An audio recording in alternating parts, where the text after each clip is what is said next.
The elder millennials among you may remember playing SimCity on the Super Nintendo, building roads, collecting taxes, and watching Bowser wreak havoc on your carefully laid out city buildings. What you probably don't remember is playing this version of SimCity on your NES, because it was never actually released. Nintendo originally planned to release an NES version of the city building simulator and even advertised a spring of 1991 release date, though this project was quietly cancelled and forgotten about until a couple of unfinished builds surfaced 15 years later. What's interesting to me about this story is that this unfinished build of the game included a finished soundtrack, composed by Soyo Oka, the composer responsible for the music of Super Mario Kart, Pilot Wings, and, yes, the SNES version of SimCity that actually did get released. Oka apparently created the NES game soundtrack first, and then wrote an entirely new soundtrack from scratch for the SNES version of the game that better utilized the capabilities of the Super Nintendo hardware.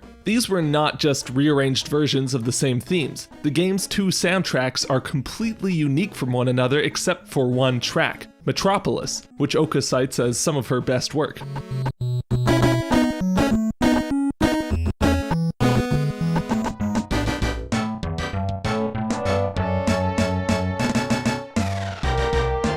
Having two soundtracks that are both trying to create such similar atmospheres and are both composed by the same person so close to each other gives us a rare look inside the mind of Soyo Oka at this time. We can see exactly what elements were retained and what elements were ditched moving from one soundtrack to the next, showing us precisely what musical techniques were used to achieve the specific goals that each piece of music was trying to achieve. To illustrate my point, let's take a look at each game's theme for Dr. Wright, the character that teaches the basic mechanics of the game and offers advice to players when prompted. Both the NES and SNES versions of this track, despite having completely different melodies and chord progressions, share an identical musical template and create a near-identical emotional tone. Each theme starts with a quick, syncopated fanfare that sets up a 4-bar repeating vamp, with a major tonality, swung 8th rhythm, and walking pace tempo.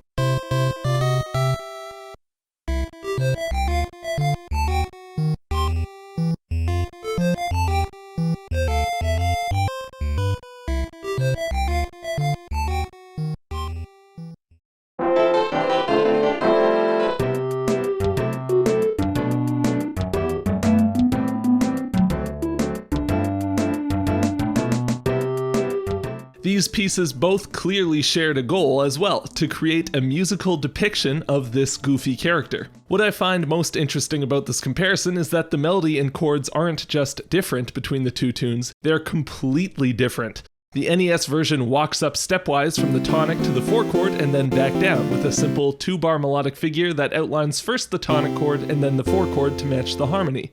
The SNES version, on the other hand, starts on the 4 chord and cycles through the circle of fifths to get to the 1 chord at the end, which is cleverly subbed out for a dominant 1 chord to set up a return to the 4 chord as the progression loops. The melody is made up of one 4-bar phrase that aims steadily downward in contrast to the NES's upward motion. Right down to the fundamental structure, these are totally different tunes, and the most specific element I could pinpoint in common between the two was the swung dotted quarter to 8th note rhythm in the bass.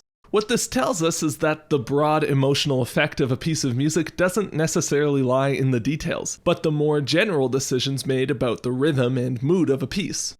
We can see this approach of filling in the same musical template with new music applied to each game's score as a whole. In an interview with Square Enix Music Online in 2011, composer Soyo Oka mentioned the original NES soundtrack as focusing solely on creating the feeling of a gradually growing city without using any shared melodic motifs throughout the soundtrack. Whereas the Super Nintendo soundtrack used variations on one melodic idea throughout to reflect the growth of a city from a small village to an enormous megalopolis.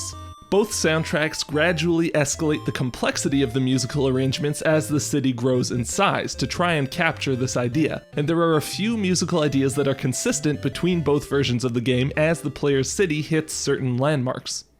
For example, the town theme in both games, which plays when your city is between a population of 2,000 and 10,000, uses a Baroque musical style to convey the idea of a smaller, simpler, and generally less modern society, not unlike the approach used in Civilization VI's soundtrack. Again, both tunes have completely unique melodies and harmonies, but the template is basically the same, a Baroque-style piece that gradually adds voices and grows in rhythmic complexity as it goes along. The NES version is written like a fugue, with a unison tonic E-flat spreading out between a winding melody line and a staccato descending bass line before a third voice begins to fill in the middle. In typical contrapuntal style, the top and middle voices trade off the spotlight, both switching between more static half and whole note figures and busier melodies that ascend or descend in sequence, while the steady bass line gradually picks up speed.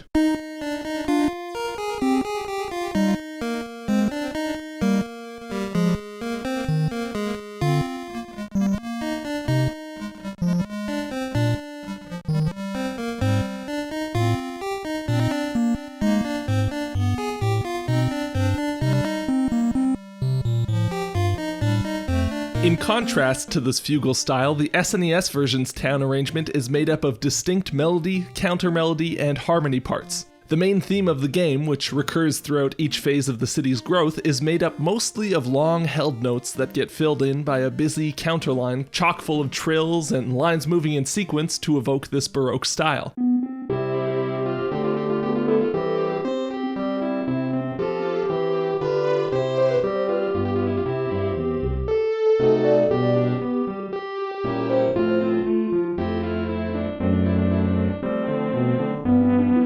While it's very different than the NES arrangement, once again a common template can be seen between them. An additional counterline is added after the initial statement of the melody, and the bass speeds up to a driving 8th note rhythm to create momentum, with the music gradually building to a climax with these pounding staccato chords.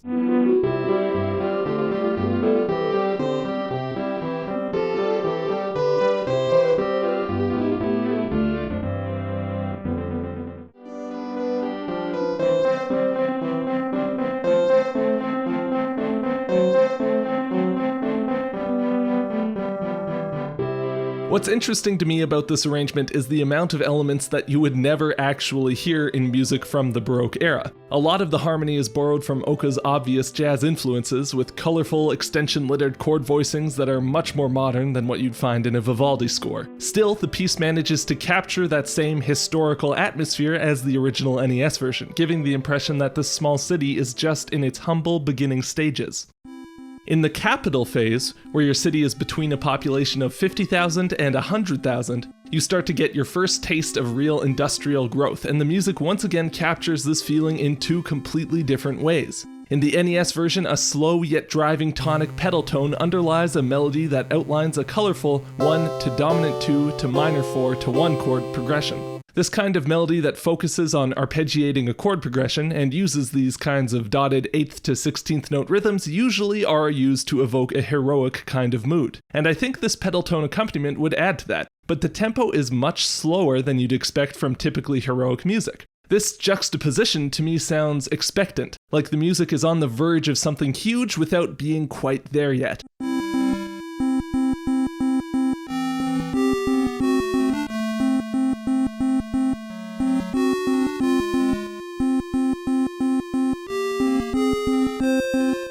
The B section takes this melodic figure and puts it into a slightly more relaxing scenario, as the accompaniment breaks into these wide, arpeggiated figures spelling out a 2-5-1-4-7 sus progression in our new key of G major.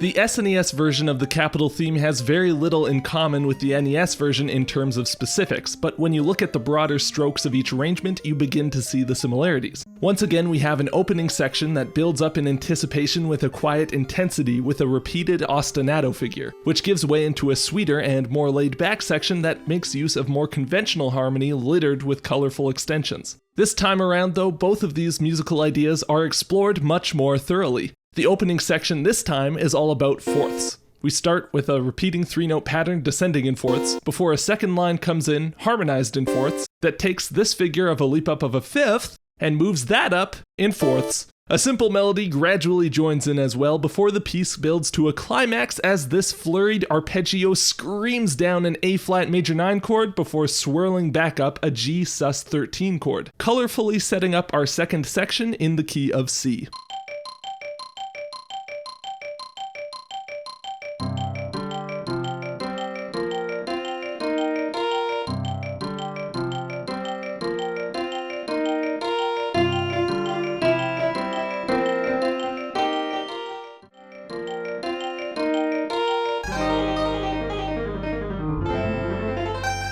The second section here is a very sweet arrangement of the game's recurring main theme in 6/8 time, with colorful extensions and a thick reverb washing the whole piece with a sense of nostalgia.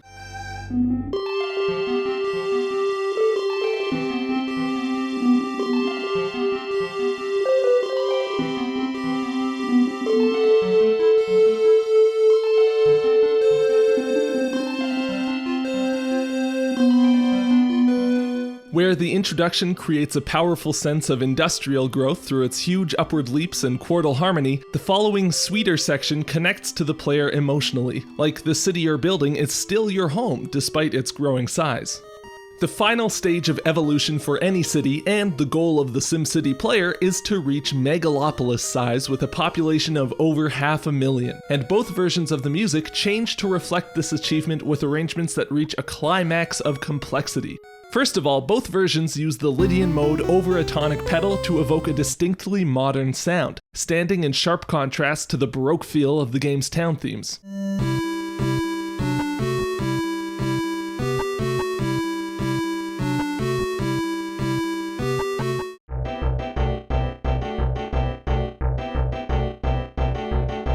Secondly, the melodies in each arrangement drive momentum with galloping 16th note rhythms and a focus on colorful chord tones. The NES version consistently outlines a D major triad over a C bass pedal, while the lower bassoon melody in the SNES version sits squarely on the sharp fourth of the key.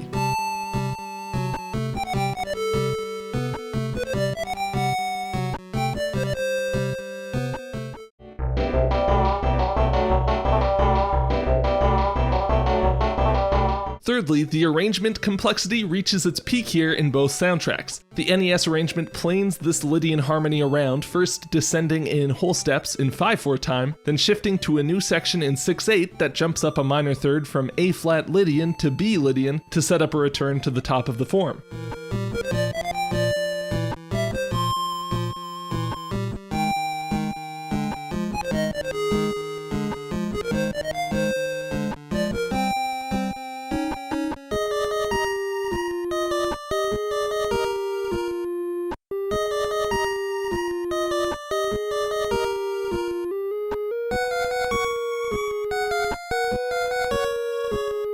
This shifting modal harmony and time signature screwery is a perfect modern antithesis to the Baroque style that we started off with in the town theme, and the SNES version expands on this idea with an even more complex arrangement. The driving C Lydian melody breaks off into a 3/4 waltz that harmonizes the same melodic figure against a chromatically descending bass line before jumping right back into the original groove.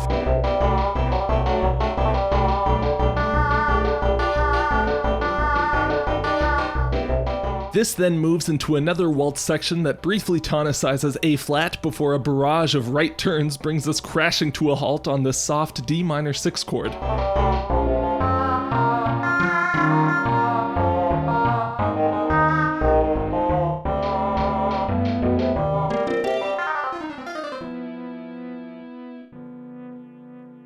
A crescendoing build on sus chords moving up in minor thirds brings us back to the top, and after a new second ending, these ascending dotted quarter notes grow into the slow and soulful rendition of the game's recurring main theme, with harmonization and voicings that wouldn't look out of place in a Jacob Collier arrangement.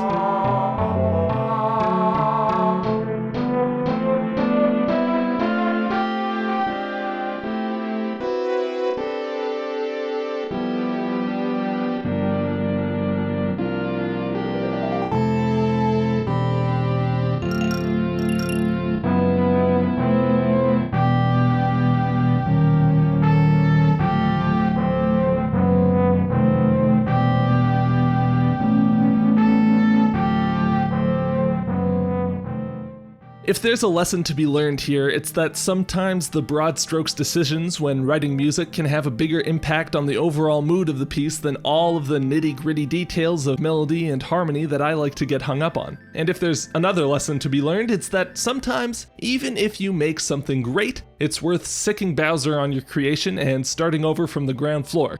It might turn out even better than before. Big thanks to Matt DX Prog Hackman for the request. I probably never would have found out about these soundtracks if you hadn't pointed them out to me. If you'd like to join Matt in supporting this channel, you can check out my Patreon page here. If you want to follow me on Twitter, for some reason, you can follow me here at 8-Bit Music Theory. Thanks so much for watching, and I'll see you guys next time.